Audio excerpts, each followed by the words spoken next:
Election 2024 کیوں اتنے اہم ہیں؟ نئے وزیر اعظم کو کن مشکلات کا سامنا ہو سکتا ہے؟ ملک کی تاریخ کے 12ویں عام انتخابات، وزیر اعظم کی مشکلات میں اضافہ ہوگا یا کمی؟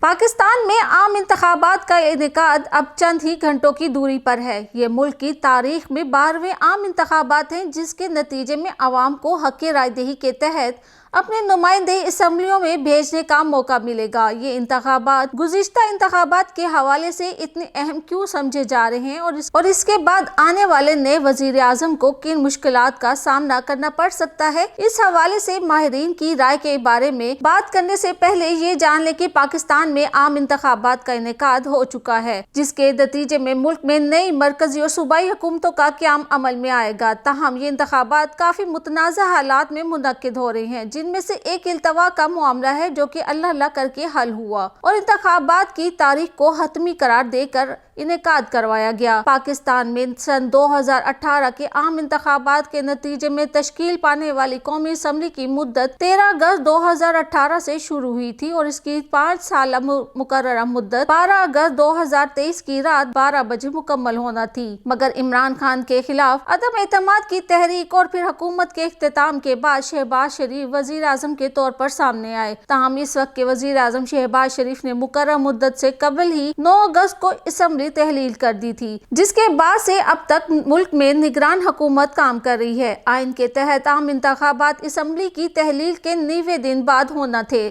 تاہم سابقہ حکومت کی جانب سے مردم شماری کی منظوری کے بعد الیکشن کا انعقاد التوا کا شکار ہوا۔ عمران خان کی جماعت تحریک انصاف نے جنوری 2023 میں 2 صوبوں پنجاب اور خیبر پختونخوا میں اسمبلیاں تحلیل کر دی تھیں اور اس وقت سے وہاں نگران حکومتیں قائم ہیں۔ اس بار انتخابات میں پاکستان الیکشن کمیشن کے مطابق ملک بھر سے قومی اسمبلی کی 266 نشستیں جبکہ صوبائی اسمبلیوں کی عام نشستوں کے 593 حلقے ہوں گے۔ سن 2018 کے عام انتخابات میں قومی اسمبلی کی کل نشستیں 272 تھیں جبکہ صوبائی اسمبلیوں کی کل نشستیں 577 تھیں۔ خواتین کے لیے مخصوص 60 اور اقلیتوں کی 10 مخصوص نشستوں کو ملا کر اب قومی اسمبلی کی مجموعی 342 نشستیں کم ہو کر 336 رہ گئی ہیں۔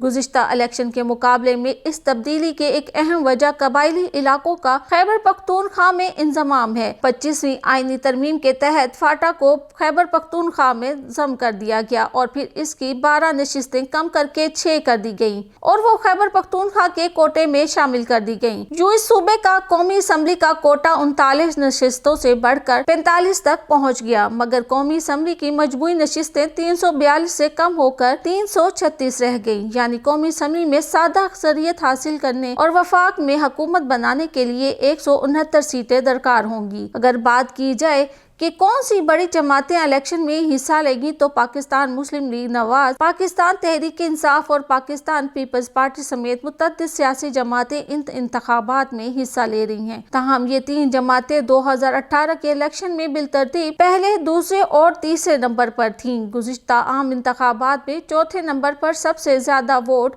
آزاد امیدواروں نے حاصل کیے تھے۔ اس بار الیکشن کمیشن کے انٹرا پارٹی الیکشن پر فیصلے کے بعد تحریک انصاف کو بلے کا نشان مل سکا تو اس جماعت کے تمام امیدوار آزاد حیثیت سے انتخابات میں حصہ لے رہے ہیں۔ یو پی ٹی آئی اسمبلیوں میں مخصوص نشستوں سے بھی محروم رہے گی، جس کے لیے ان کا کسی دوسری جماعت سے الحاق ممکنہ ہے۔ اگر 2018 کے انتخابات کے نتائج کا جائزہ لیا جائے تو قومی اسمبلی میں تحریک انصاف نے مجموعی طور پر سب سے زیادہ ووٹ حاصل کیے تھے، جن کی تعداد 1,68,58,900 تھی۔ دوسرے نمبر پر پاکستان مسلم لیگ نواز نے 1,28,96,356 ووٹ حاصل کیے تھے، جبکہ پیپلز پارٹی 69,08,15 ووٹ کے ساتھ تیسرے نمبر پر تھی۔ آزاد امیدواران نے 60 لاکھ سے زیادہ ووٹ حاصل کیے تھے، جبکہ متحدہ مجلس عمل 25 لاکھ ووٹ حاصل کر کے 5ویں نمبر پر تھی۔ تاہم تحریک انصاف کو ماضی کے انتخابات کے مقابلے میں اس بار مشکلات کا سامنا ہے۔ پارٹی سربراہ عمران خان کو سائفر، توشہ خانہ اور مبینہ طور پر دوران عدت نکاح کرنے سے متعلق مقدمات میں قید کی سزا سنائی جا چکی ہے۔ وہ نااہلی کے سبب ذاتی طور پر انتخابی دور سے باہر ہو گئے ہیں۔ پاکستان اس وقت ایک مشکل دور سے گزر رہا ہے اور نواز شریف اپنے آپ کو ایک ایسے تجربہ کار امیدوار کے طور پر پیش کر رہے ہیں جس کے پاس 3 بار وزیر اعظم کے عہدے پر فائز رہنے کا تجربہ ہے۔ وہ پاکستان کی معیشت کو استحکام دینے اور اس کی کشتی کی سمت درست کرنے کا وعدہ کر رہے ہیں۔ اگر نواز شریف وزیر اعظم بنتے ہیں تو ان کے حامیوں کو کہ ان کا ملک کو استحکام دینے تجربے اور خود انحصاری کا بیانیہ انہیں ووٹ دلوائے گا اور فوج کو بھی ان کی اور ان کی پارٹی کی طرف سے اطمینان بخشے گا۔ نئے وزیر اعظم کو اگلے بہت سے چیلنجز کا سامنا ہوگا اور اس میں معاشی بحران سر فہرست ہے جس کا الزام نواز شریف کی جماعت پر لگایا جاتا ہے، لیکن بہت سے افراد کا کہنا ہے کہ نواز شریف نے ہمیشہ ملک کو بحران سے نکالا ہے اور عمران خان کے دور حکومت میں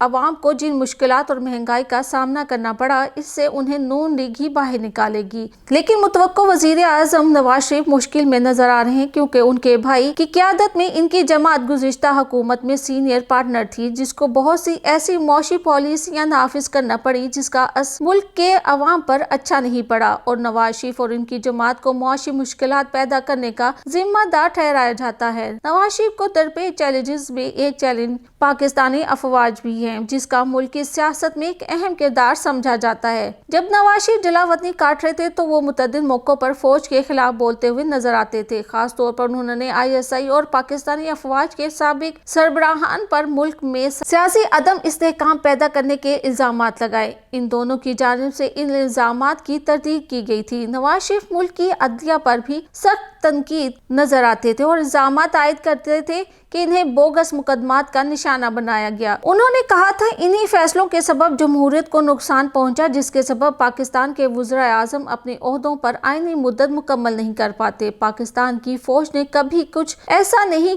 کہا کہ وہ نواز شریف یا عمران خان یا کسی سیاسی رہنما کو ترجیح دیتی ہے۔ پاکستان کی فوج نے یہ موقف اپنایا ہے کہ وہ ملکی سیاست میں مداخلت نہیں کرتی، لیکن تجزیہ کاروں کے مطابق ایسا لگتا ہے کہ انہوں نے اپنی واپسی کو آسان بنانے کے لیے فوج کے ساتھ معاہدہ کیا ہے اور تجزیہ کاروں کے مطابق حقیقت یہ ہے کہ انہیں وطن واپسی کے بعد بہت زیادہ قانونی ریلیف ملا ہے۔ اس سے یہ ثابت ہوتا ہے کہ وہ ایک طاقتور فوج جو عدلیہ پر مبینہ طور پر بہت زیادہ اثر و رسوخ رکھتی ہے کے قریب ہو گئے ہیں۔ نواز شریف کی کامیابی کی ستم ظریفی کے حوالے سے کہا جاتا ہے کہ اگر اس وقت وہ اونچی اڑان میں ہیں لیکن وہ فوج کے ساتھ ان کے اختلافات ہی رہتے ہیں۔ اس کے علاوہ نئے وزیر اعظم کو درپیش مشکلات میں پاک ایران تلخ تعلقات کے ساتھ پاکستان کو درپیش دہشت گردی کے واقعات کا بھی سامنا ہے۔ اس کے علاوہ اسرائیل تنازع کی وجہ سے پاکستان کو امریکہ کے دباؤ کا سامنا بھی کرنا پڑ سکتا ہے اور اس حوالے سے پاکستانی وزیر اعظم کو سفارتی تعلقات پر بہت کٹھن مرحلے کا سامنا ہوگا۔ دوسرا، امن عامہ کے حوالے سے بھی ایک بڑا چیلنج نئے وزیر اعظم کا انتظار کر رہا ہے۔ ساتھ ہی ساتھ معیشت کے حوالے سے دیکھا جائے تو IMF کے ساتھ فوراً معاہدے کی ضرورت پڑے گی جس کی وجہ سے گیس، پیٹرول اور بجلی کی قیمتوں میں IMF کی شرائط کے مطابق اضافہ کرنا پڑے گا اور یہی وجہ ہے کہ اس وجہ سے عوام ان کے مخالفت میں کھڑی ہو سکتی ہے۔ تو یہی کہا جا سکتا ہے کہ جو بھی پاکستان کا نیا وزیر اعظم ہوگا اسے آتے ہی بہت بڑے بڑے چیلنجز کا سامنا کرنا پڑے گا۔